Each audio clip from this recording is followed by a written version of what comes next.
Hello and welcome back to my channel. Today we're going to be reviewing the Galaxy Samsung A12. This phone's been out for a while now and I've been using it as my main phone, so I think I'm qualified to review this phone. We're going to be talking about the quality of this phone, the battery, the video, lots of things, so stick around if you want to know everything about the Galaxy Samsung A12.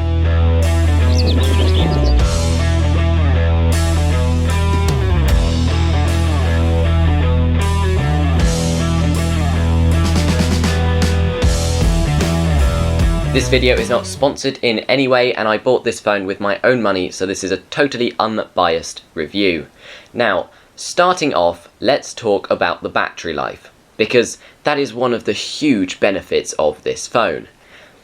The battery life on this phone is incredible.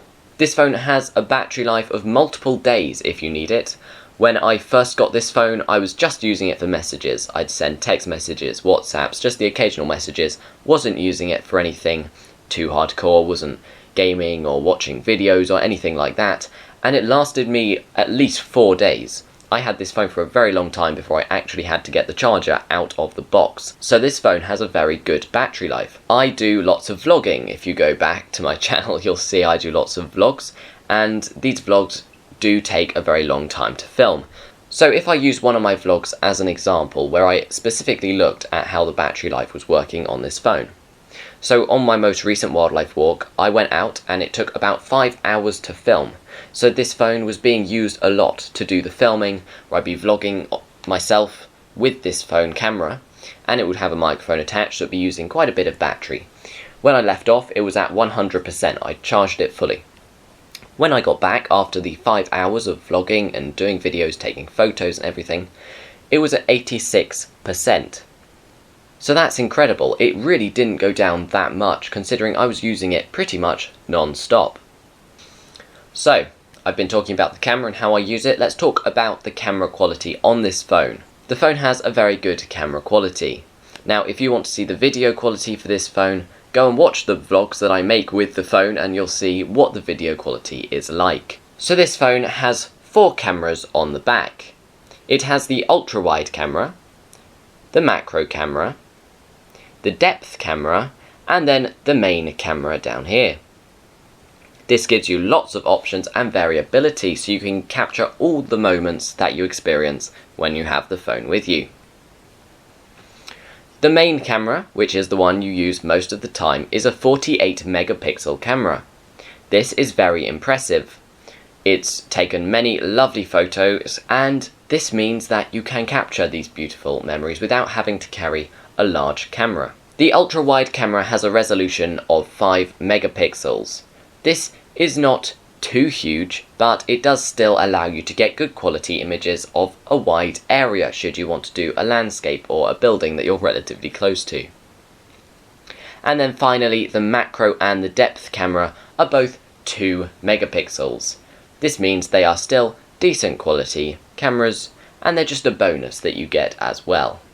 Underneath the cameras there is a torch, and this torch works very well. I recently went on a trip, and because of the early nights now, with it getting dark at 8 o'clock, we did a fair bit of walking in the dark, and the torch is perfectly adequate so you can see where you're going. This torch is also good as flash when you're taking photos, as well as a video light. However, this light is not pure white, it is a slightly yellowy light, so you do just have to be aware of that. So let's talk about the build of the phone. Now, the phone is a plasticky build. You can feel it is plastic. It's not metal, but the plastic design does make it lighter, so that is an advantage. The back has diagonal ridges running down it. This is an unusual design, however it does aid grip should you be using the phone purely without a case.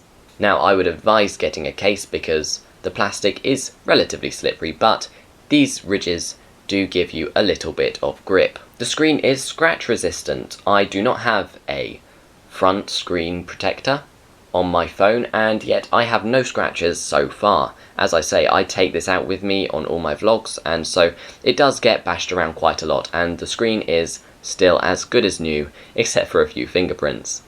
And talking about fingerprints, the security on this phone is also pretty good. there is a fingerprint sensor on the power button. This used to be on the back of the phone, but being on the power button makes it really easy to simply lay your finger on the button and it turns on without any trouble. The button for volume is nice, easy to press, and very responsive. This phone also has face recognition. Now when it comes to me using this phone, I just use the fingerprint because it's very quick and it means I never have to see the lock screen.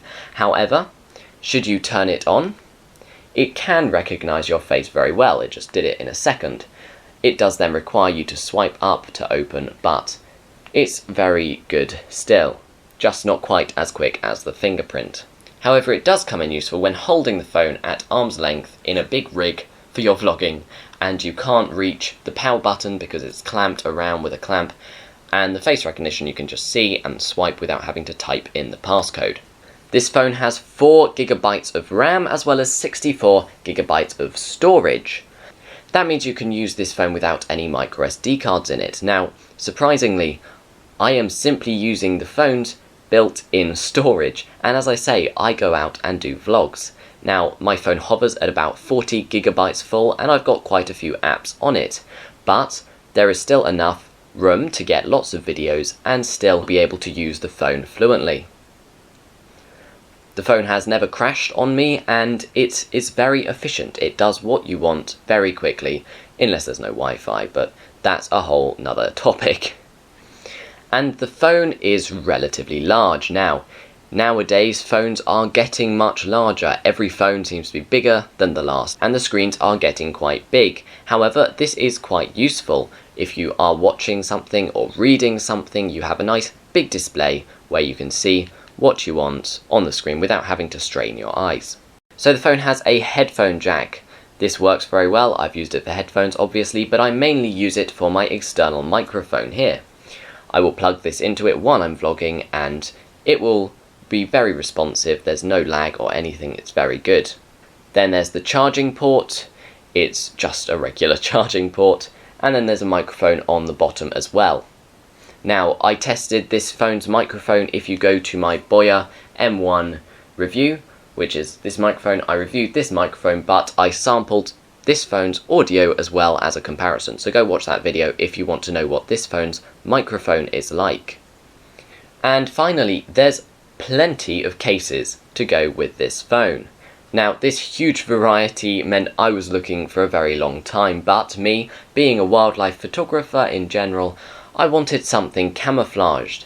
Now, there weren't too many nice green camouflaged cases. However, after a bit of searching, I found this case. Now, this case will be linked in the description, along with the phone will also be in the description. This case is a nice camouflaged case. It has a transparent back and then a nice thick wall around the edge, so if you drop it, it should bounce. The transparent camo on the back of the case means that the camouflaged colour will be the colour of your phone. So I have a blue Samsung Galaxy A12. This means that when I put my phone into the case, I have a camouflaged blue phone. However, if you buy the white option, you will have a white camouflaged phone. If you have a black option, you probably won't be able to see the camouflage, so I'd advise against this case if you have a black one. This phone case is very nice. It has a great place for the cameras to come out. It doesn't have any interfering bits of plastic. It also has a nice dip for where the flashlight is. Down the bottom there is a nice hole for the charging jack and the microphone. The only complaint with this case is that the headphone jack has a relatively small hole.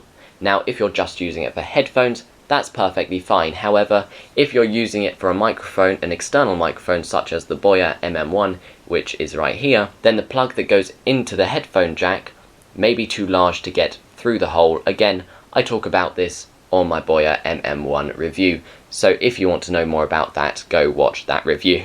So I hope you enjoyed this review and found it interesting and learned something. If you have any questions, pop them down in the comments below, and please like and subscribe, it really helps out the channel. Thanks for watching.